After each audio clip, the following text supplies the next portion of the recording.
Hey, everybody, this is Jesse with Survival Summit. Today I'm here with Dr. Arthur Bradley. Doctor, how are you? I'm doing great, Jesse. Thanks for having me on. So, we wanted to talk about some of these devices. This here is a trap, a couple ferrites.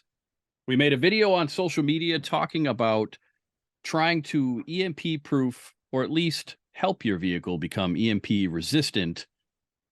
And we got a lot of pushback from people who had a lot of questions. So, what I've done is I've made an entire list of questions that we received from our audience.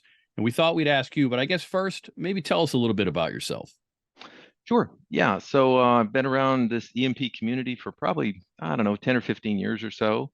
My background is electrical engineering. I have a PhD in electrical engineering from Auburn University. My day job's at NASA. This work I'm talking to you about tonight is not related to NASA. I need to tell you that. But so I've been around electronics and electromagnetics for a long, long time, about 30 years or so. And so I try and be a straight shooter about stuff. As I mentioned to you previously before we started the show, I'm welcome to people throwing stones and asking hard questions, and we can talk about the limitations of things. If you don't, if people can't understand what they're getting, then they're probably getting something that doesn't make any sense. And so I want to clear up things and answer questions as best I can. I have a pretty broad background in electronics. Certainly don't know everything, and if I don't know something and you ask me a question, I'll tell you, well, I don't really know that, and I might have to look into it. All right, sounds great. So, let's jump right in. So, one of the questions we got from quite a few different people on TikTok in particular was, how do these devices work since they're only listed as 5,000 watts when the typical solar flare, you could see up to 50,000 volts? Yeah, yeah. So there's two different things, volts and watts, and we need to kind of start from the beginning. Solar flares versus EMPs. Let's take just a minute and talk about that. So an EMP, we're talking about a high altitude nuclear created EMP, is when you take a nuclear warhead and you detonate it very high in the atmosphere. Think hundreds of miles up. Detonates, it creates this very powerful electromagnetic wave that comes down and affects electronics at the surface of the Earth. That's an EMP. A solar coronal mass ejection is a big plasma blob that comes out of the sun, washes over the earth, and causes some problems that are kind of similar to an EMP. The difference being that they're only low frequency perturbations of the electromagnetic field. So they only affect things that have very, very long conductors on them. So anything related to the sun is only going to damage electronics that are connected to things like power lines, mile long conductors. So a solar event will never harm a car unless the car is perhaps plugged into the grid if it's an electric vehicle or something like that. But normal freestanding cars that are gasoline run, they won't be affected by any solar event. Okay, so you don't have to Very worry about interesting. protecting from that. That I But didn't know. yeah, a lot of people don't know that because there's similar effects. Both can bring down the grid and cause various problems. But as far as vehicles are really only affected by EMPs unless it's an electric vehicle. But EMPs in general are affected by EMPs, and they can be damaged in a whole bunch of different ways that we'll talk about and how you might try and protect them. But it's very important that we start off by talking about the differences of those. Now, the question was, how in the heck can you protect from an EMP, which might generate 50,000 volts per meter? That's the electric field value down at the surface. How can you protect it with a little bitty device that only is rated for 5,000 watts? And I actually created a little video. It's only about 5 minutes, I think. It's on YouTube. If you search EMP Doctor, you'll find it, where I talk about that question. I say, let's start with a really powerful 50,000 volt per meter electric field, turn it into power. It turns into about 6.6 megawatts per square meter. That's a whole lot of energy, right? Which you'd expect, right? This an EMP just occurred. But if you back out the energy, because remember, energy is power times time, and the time is teeny tiny, maybe 17 nanoseconds. So if you back out what the energy is, it's very, very small. It might be like zero point 0.1 joules per square meter, which is a teeny tiny amount of energy. So in a square meter of cable where that energy gets induced, you only get about zero point 0.1 joules, which is tiny amounts of energy. So that's why you don't melt cables or anything like that from an EMP. Then you might say, well, then EMP doesn't do anything, it only puts zero point 0.1 joules per square meter. Well, the problem is it puts zero point 0.1 joules per square meter in 17 nanoseconds. It does it really, really quick. And so that energy can cause lots and lots of damage. All right. But it's not a lot of energy. And so surge protection devices that can, let's say, protect for 5,000 watts, which if you back out the numbers, that might be 5 joules. 5 joules versus zero point 0.1 joules per square meter, it has enough capability to absorb that energy and shunt it away without burning up, catching on fire. All right. And so I run through that in that YouTube channel, but the short answer is that an EMP, while very, very powerful, is really not that much energy per square meter. And a surge protection device can easily absorb that energy in that narrow amount of time, that 17 nanoseconds. That's the short answer of it. Okay. You know, I had a similar question from someone else that was a little further down, but I think based on where we are, we should probably jump right into it. And that was somebody asked to please explain the waves, the E1, the E2, the E3, because somebody had specifically saw, I believe, on one of the websites, it was either Faraday Defense or Disaster Preparer, that it was this device, that these devices were good for the E1 and E2, but not the E3. I know the answer, but you know, Sure. let's. Sure. Yeah, no, that's a very good question. And you want something that's going to protect you from everything, right? So E1, E2, and E3 are all associated with a nuclear EMP. All right. So a nuclear EMP generates this electromagnetic disturbance, and it's very complicated wave. It's not just like a pow and it's over. It's a really sharp spike, and then a broader spike, and then a really low swelling of energy that occurs. All three of those, and that's E1, E2, and E3. E3 is the same thing that occurs during a solar coronal mass ejection. That thing that I said was a low frequency thing. So the sun can create an E3-like event, but no E1, E2. Can't do the high frequency stuff. And so both of them can create E3. The good news is, as far as vehicles can't be affected by E3. All right. Because again, for an E3 to couple energy in, you need mile-long conductors. You need really, really, really big conductors. And cars just don't have conductors that long. And so an E3 is not going to inject enough energy into any vehicle to cause any damage unless it's attached to something like a power grid. All right. So you really only need something that will protect from E1, E2 if you're going to do in your vehicle. And those are the really super fast pulse, the E1, and then the moderately fast, kind of like a lightning type event from E2.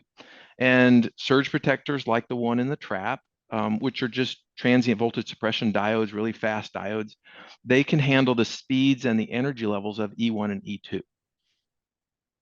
Okay. You know, because I had seen I'm not going to say who it was, but I saw a YouTube video and there was a gentleman that was talking about this specifically. And he said, well, they only do the E1, E2. So these are junk. And I just started laughing because I've seen a Yeah, lot of your videos and I just couldn't believe it. But this guy got a ton of views. So this is sure. one of the reasons why I wanted to do this video with you, just to dispel some of the rumors, some of the myths, and really break down the details of all of Yep. this. And this has been great so far. This is Yeah. really.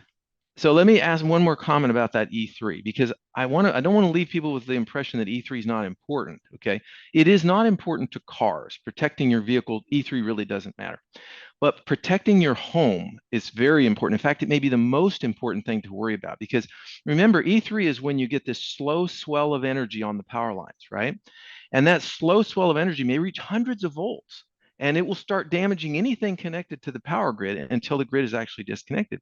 And so it is extremely damaging. It will take down the grid, it will damage things in your home, it can do all kinds of damage to anything connected to those long conductors. So don't get me wrong, it is very, very damaging and it's very important. It just isn't so for auto protection. Okay. Yeah. Can the E3 cause a fire in your home as well? Is that possible? It is possible. Yeah, it's certainly Okay. possible. And we know that from when way back in the Carrington event, which was a solar event, right? It caused some fires in telegraph stations. We know that during the Russian tests, they did an EMP test. It caused some fires at some power stations. So certainly things can overheat and start catching on fire. It's possible for that to happen, which is why I always say the very best way to protect from that E3, that swell of energy, is to get out to your breaker box and switch the main breaker to your house because now you're not going to let that energy into your home. You're not going to have that fire risk or that damage risk. Yeah, that's very interesting. And you mentioned something about before when we had spoken about I think it was a Siemens device that might help protect the home. You know, the video that we put out for the auto items, we haven't even gotten into the home yet. So you Okay. know, what do you think would be best for someone's home to try to help protect them? Right. Yeah. So it's a multi-step sort of thing. But where I start is I say put a really good surge protector at your breaker panel. All right. And there are a number of good ones out there. But the one I like best is the one you mentioned, the Siemens FS140. It, in my opinion, is the best surge protector on the market. You can ask me any other surge protector made. I've looked at a whole bunches of them. I've taken them all apart and looked at them. And it's just a really robust surge protector. It's got visual warning, audible warning. It's UL rated. I mean, it's the whole package. And it's rated for 140,000 amps. All right. So it's just a really hefty surge protector. Now, what does a surge protector do? It really protects you against E2. All right. That's what a surge protector really does, any of them. All right. Because E1 is so fast, you can say that the surge protector is fast enough to turn on for E1, but the reality is the delay in the wires themselves, the E1 will have already passed by. Okay, it will already be on its way. So yes, the surge protector components are very, very fast, but wiring and everything is about 2 nanoseconds per foot. It takes a while to get to it and turn it on, right? So the reality is surge protectors are great for E2. Now you can make them good for E1 as well if you add a way of sort of spreading out the E1 energy. E1 is just so narrow in time, it kind of comes and goes really fast.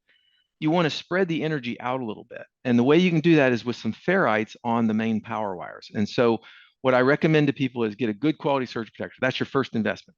Second investment, put a few high saturation ferrites around the main power wires. We have those at disasterrepair.com, but whatever you want to do, wherever you can get them, high saturation ferrites around the power lines.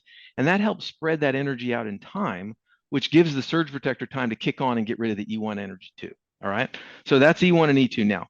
Everybody always wants to know, well, will E3, even 140,000 amps, will it take care of E3?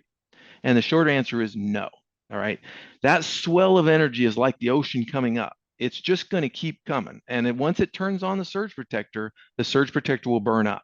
All right. It'll burn up. Doesn't matter which surge protector you have, it's going to burn up because it's sort of like an infinite amount of energy. You can think about it like that. It's just going to turn them on and then burn them up, and then it'll come into the house. All right. So it's not going to protect you from E3 unless it's so beefy that it causes the main breaker to trip. All right. Okay. If it draws 140,000 amps and the main breaker, which is maybe a 200 amp breaker, goes, oh, that's a lot of current, and it throws the main breaker, then it did save you. It did disconnect you. Will it do that? I don't know. All right. It is possible. I proved in a video years ago that yes, you can pull enough energy to trip a breaker like that. Will it do it a 200 amp breaker like that? I don't know. I'm not sure. And I don't think anybody knows. I've never seen a test done on a 200 amp breaker. You have to pull about 20,000 amps to pull it, to trip it. Okay. Yeah. And so I haven't seen people do that, but I think it might. If it didn't, the only way you can do it is to throw the breaker manually or have some automated device that would throw the breaker for you. All right, so that's where I'd start. I'd say, hey, get you a good quality surge protector. Siemens FS140 is my favorite. Get you some high saturation ferrites. Put those at the breaker panel. Then you can go inside the house and you can say, hey, I want to add some extra protection. I can put smaller ferrites, what are called broadband ferrites, around the power cords of things that I'm worried about. Maybe you've got a nice TV, you got a computer, you can just clip them right around the power cords, and it offers some transient suppression of the energy that might come in on those wires. All right. Is it perfect? No. None of these protections are perfect. They're all just like, I'm doing the best I can, and my chances of things surviving go up incredibly, but are they perfect? No. All right. So put some ferrites around power cords of things you've got. And then finally, if you have really sensitive things that you're not using, you can put them in Faraday bags or Faraday cages, some kind of, protected, shielded bags. Yeah, exactly like that. And those, by the way, all but guarantee surviving. Anything you put in those is all but guaranteed to survive an EMP. All right. If it's just because the shielding is so good on those bags, it's like around 90 dB or 100 dB, which means 99.999% of the energy's been removed by the time you get in there. So it's just so good. Nothing's going to get damaged in there. Yeah. But most of our stuff we can't really put in there because we're using it every day, right? Yep. But if you have some emergency things that you're not using, stuff them in an EMP bag, zip them up. You should be confident those things are going to survive. Yeah, and those are the steps I recommend. I've made a few videos, where I keep a lot of stuff in the Faraday bags. I keep a satellite phone, a GPS, backup, Yep. power. Until I install these, I actually keep these in that Faraday bag, just in case. Sure. So the next question we had was, what about testing? What testing has been done specifically on, the vehicle, You bet. the ferrites and the traps? Yeah. So that's the weakest part of all of this. All right. If you're building something, let's say I'm building a satellite for NASA, and we have to show that all of our satellites can withstand certain EM fields and all that stuff, right? So what do? We rent this giant chamber, and we put our stuff in there, and we generate all the waves, and we measure all the signals, and we show that indeed we're not going to be disrupted or damaged by various kinds of fields. It's expensive to do that. Well, It's much more expensive to do EMP testing because now you have to have an EMP generator, which is they have, you can rent them, but you have to basically put your vehicle into an EMP generator, put on, first leave off all the protections, zap the heck out of that thing. Every zap is maybe $10,000 or so, very expensive, and show that, oh crap, I just cooked my car, right? It just caused some damage. Get the next vehicle, roll him in, right? It has to be the same kind of car exactly, or you can repair it, let's say, because otherwise you're not going to get statistically the right data, right? You got to test things multiple times of the same thing. So it becomes, the short answer is it becomes incredibly expensive to do the proper kind of testing for EMP protection. That's the short answer. So have we done it? No. All right. So I make no bones about it. Have I done some analysis? Sure, of course. Have I done some testing where I radiate energy at a vehicle and I show that the pulses are reduced? Sure, I've done that. But that's not the same as generating a 50,000 volt per meter, 17 nanosecond pulse and showing that you couldn't survive it a minute ago, but now you can, right? That's what you want to see. Yeah. Would I love to do that testing? Yes. So if your audience would just kindly maybe send me $250,000 or something like that, I'll get the testing done. It's just really, really expensive. It was so expensive, in fact, that when the EMP Commission did testing, they also cut corners. And it's the one flaw in the report everybody points to is they only dialed up the EMP fields until they started seeing anomalies. And then they said, whoa, cut, turn it down, turn it down. And they said, that's a disruption. We'll call that a disruption. But they didn't do full power and see how many vehicles would actually be harmed, right, and damaged because it's just too expensive.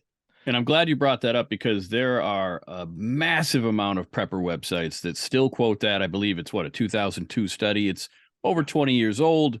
It had a limited amount of vehicles. I don't even know if they told you which vehicles were in the study, but so many people quote that study. It's crazy to me. Yeah. Yeah. And you have to really read into the details of the study to understand what the limitations are. Now, don't get me wrong. My hat's off to the guys who did it because they took a practical approach to try and make some measurements, and that's very difficult to do. But they had a limited budget. They had some directives. And so many people point out that, hey, the data is not really complete data. It's not really data I think you should probably take to the bank. Analysis, people have done analysis of vehicles, and it's probably actually better than the commission's data that suggests maybe 10% of vehicles on the road would be damaged, like, permanently damaged from an EMP. Is that number right? I have no idea. Could it be 5%? Sure. Could it be 25%? Sure. It's not going to be 100% for sure, and it's not going to be 0% for sure. But it's some small percentage. Let's say it's 10%.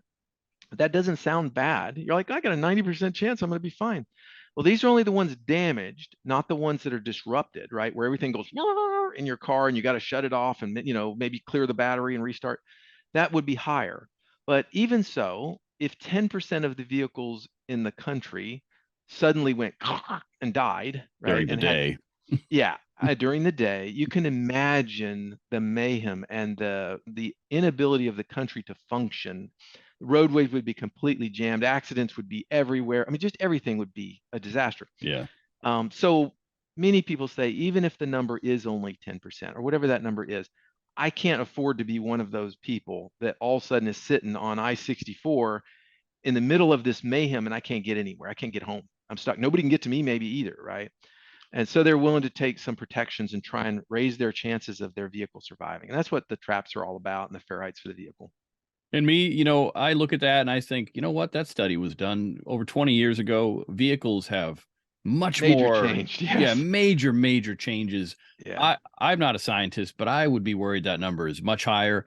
And even if it's not, why would you not put devices in your vehicle that might help you? I mean, I don't know about the rest of the people out there, but I can't walk 30 to 50 miles very quickly. I might not even make it, especially, with a bug out bag and everything that I have with me.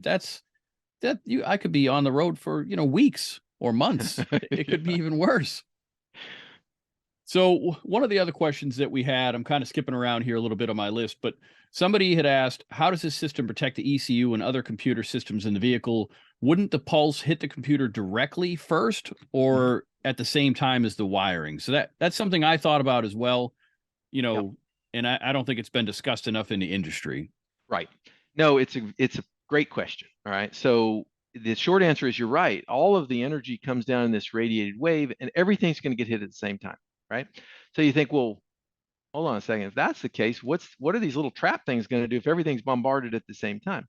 Well, you have to understand how the energy couples into what it's going to damage, right? It's not just the wave that comes by and everything all of a sudden dies. The energy couples into conductors, and then the energy turns into current, essentially, and that electrical current flows in those conductors and starts damaging solid state electronics, right? Your little computer chips.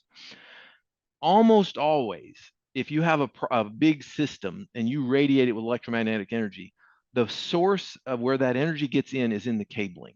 All right. Every single project I've ever been on that had a bit like a big satellite we've built where energy gets in and caused the computer to reset or some other problems, it's always about the cabling. The cabling gets the energy, drives it up into the computer, causes the damage. All right. Yes, they all experience the energy, but it couples efficiently into that and into those wires, which act as antennas, all right, or loop antennas or whatever.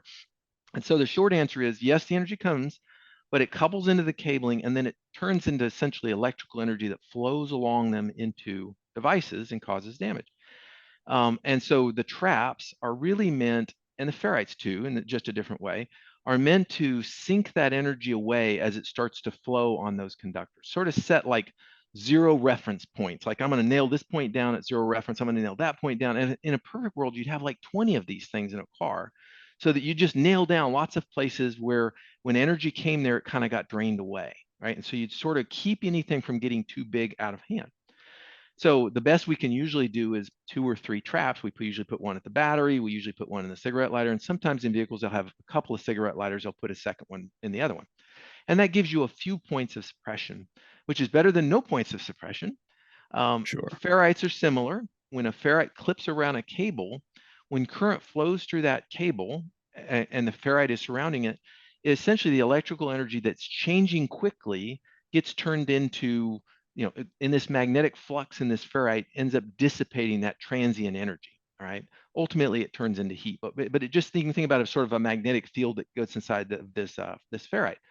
And so it suppresses those transients. So if you put like a cable and you inject a transient onto it, and then you clip a ferrite around it, you'll see on the other side of the ferrite, the transient will be much, much smaller than it was on the incident side. And I do a video on this earlier too, where I show a transient and then I add a ferrite to it, and I show the same transient and it's down about 90%. It drops very, very significantly with a transient or with a ferrite. So ferrites help reduce transients. The traps or these transient reducing plugs help sort of staple down points of low voltage, if you will, where the voltage can't rise too high. And between those things combined, you kind of try and bring down that energy that's coupled into the system of your vehicle. All right. Okay. Now, as I tell people, it's not perfect, right? It's just not. The only way, if you really want to protect your vehicle, like I'm 100% sure it's going to survive, is to put a conductive cover over it or put it in a conductive enclosure of some sort where the radiated energy just kind of gets reflected and absorbed, right? Yeah, and that'll help you when you're not on the Yeah, road, but definitely won't exactly. help you get home. Exactly. So, if you think about what else can you do, every vehicle is different. So I mean, if you were to ask me, hey, I want you to design a protection system for a 1999 Honda Accord, I would go into that vehicle. I would understand all of its electrical system. I would put strategically all of the right protections and I would protect it. The problem is everybody's vehicle is different. They're all electrically connected different. Their computers are different. So you have to take a generalized approach. And the generalized approach that I came up with was these transient reducing plugs and these ferrites to try and buy down some of the risk on that energy coupling in. Okay. Yeah, Yeah. because that kind of led into another question somebody had, how many ferrets do we need? Is it different for each type of vehicle? And Yeah. it sounds like, yes, it's definitely different. This, a couple ferrites, the different traps is an excellent start. It's not going Right. to hurt them if they put, more ferrites in more strategic locations based on the type of vehicle. Right. That is right. Yeah. The only caveat is don't put ferrites around data wires. Only put them around power Okay. wires. All right. Okay. And the reason is that ferrites will slow those edges of data signals, and you can cause distortion in the signals and have problems with that. So Okay. only put it around power wires. That's why people usually put them on the main battery wires that go off to, let's say, the engine computer and things like that. Okay. Yep. Now, the next question was, if my car isn't running, can it still be affected by an EMP? Yes, it can be. It doesn't really matter that much if your car's running or not, because your system when it's running everything in your vehicle is around 12 volts, right? You have a 12-volt battery, everything's kind of biased at that 12 volts. Yeah, there's some stepping up and stepping down, but it's mostly about 12 volts, which is not a lot of voltage really. And yes, there are things that have now been turned on, which would be off. But even if everything was shut off, all of the cables still exist. They're still connected to the computers. Nothing's physically removed from them. So when the EMP hits, the energy will couple onto those cables. And 12 volts is not what we're worried about. We're worried about maybe 300 volts or 500 volts suddenly manifesting. And whether you had 12 to begin with and you're at 512, or whether you didn't have 12 and you're only at 500, the point is you still get a very high voltage induced on these cables, which then can damage the computers attached to them. So yes, you can cause damage regardless if the vehicle's on or not. All right, that's great to know. So the next question is, aren't vehicles already a Faraday cage? Yeah, they are. And everyone's a little bit different depending on what they're made of and how they're all done. But a good Faraday cage, remember, is all dictated by the aperture size of the holes. So if you make a good mesh Faraday cage and the holes are no bigger than 1 millimeter, you get about 50 dB of shielding at high frequency. So, you can make a nice one out of a mesh, like a screen mesh. But a car, of course, has a giant open windshield and a giant side window and the seams along the doors. Yes, it gives you some shielding because it's usually metal, but it's usually not more than about 10 dB, right? So you get a little bit of reduction by the vehicle being under the hood and all, the computers under the hood, but not enough, unfortunately. And I've done measurements for that. Unfortunately, it's not really enough. So you get a little protection, but it's not really a very good Faraday cage for high frequency stuff. Okay. Yeah, that makes sense. Makes perfect sense. Now, what about older vehicles? Someone had asked, if I have an older vehicle with points ignition, if I have an old carbureted vehicle, do I still need to worry? And could I still have issues with that vehicle depending on, of course, there's a lot of variables, but Sure. depending on what happens? I think it's doubtful. I think you would probably not have problems. The reason being older cars like that, the main susceptibility are modern computers and microcontrollers, right? And they're just because the semiconductor electronics has gotten smaller and smaller in feature size, which makes them lower voltage and easier to damage by an overvoltage.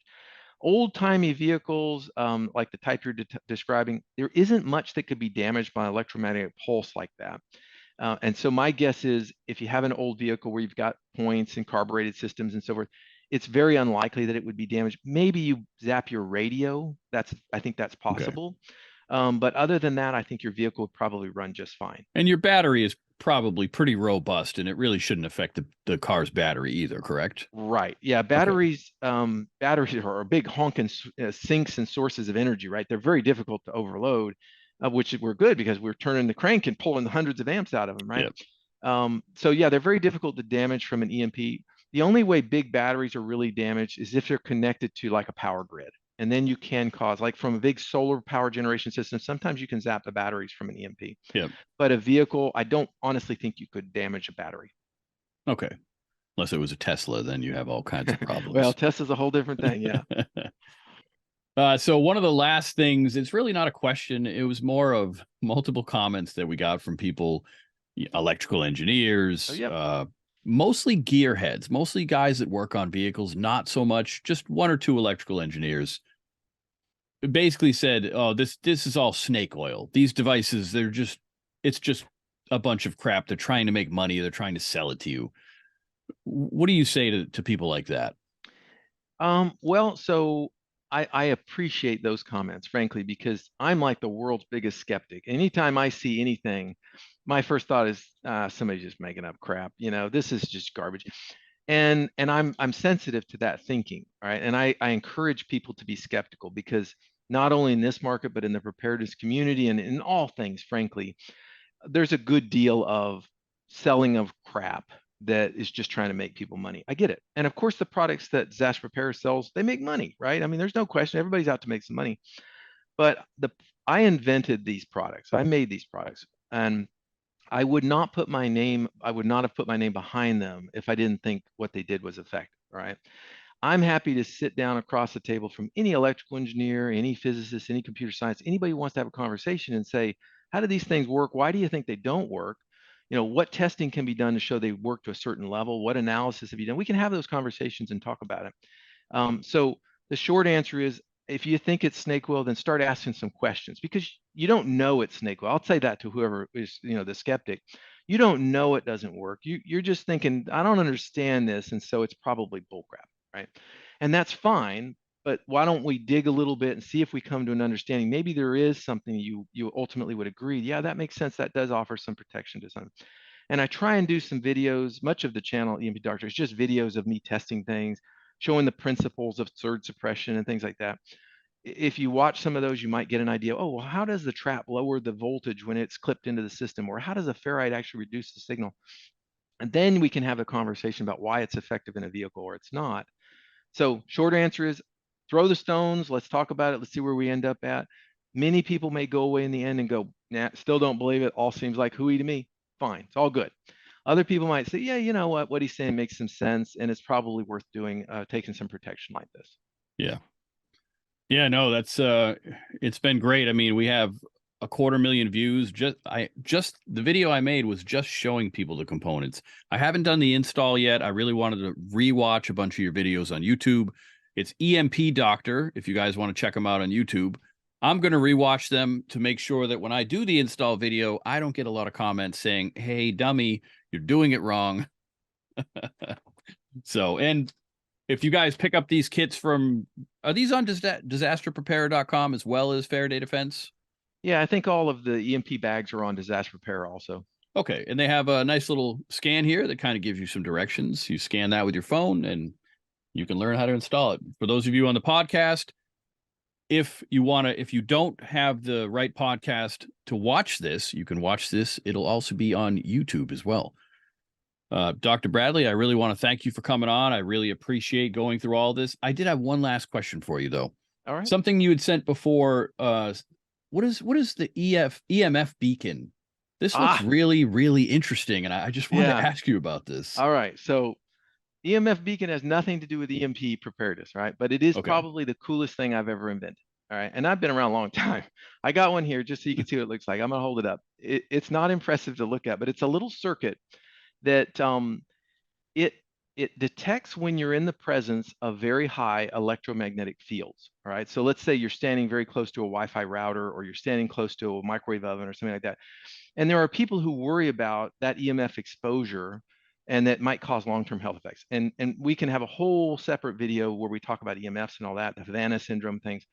But so I invented this product called the EMF beacon that you can put on, you have on a little keychain or in a little pouch like this.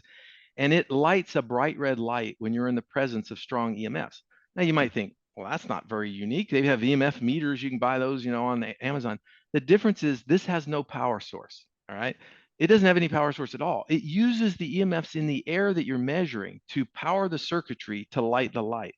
That's crazy. So that's pretty cool, right? I actually didn't know it was possible to draw enough energy, because we're talking about whispers of energy, to actually light something like that and give you a warning. And it warns you when you're at about 1% of the maximum recommended EMF level, which sounds like a little bit, but it's actually quite a very strong EMF field. So it only lights when you're very close to things like a microwave or a Wi-Fi router. But it's really cool. If you want to check it out, it's emfbeacon.com. Yeah, I wasn't sure about some of the EMF things, and then I bought one of not the MiFi, but they make a broadband kind of wireless thing you can use for business. And it specifically said on it, keep it a certain distance away from you. And I was like, wait a minute. If this is all like tinfoil hat, why are they telling me not to put this so close to my face? Right. So something is going on here. Yeah. I just went on the link, and anybody who's interested in this, it's emfbeacon.com.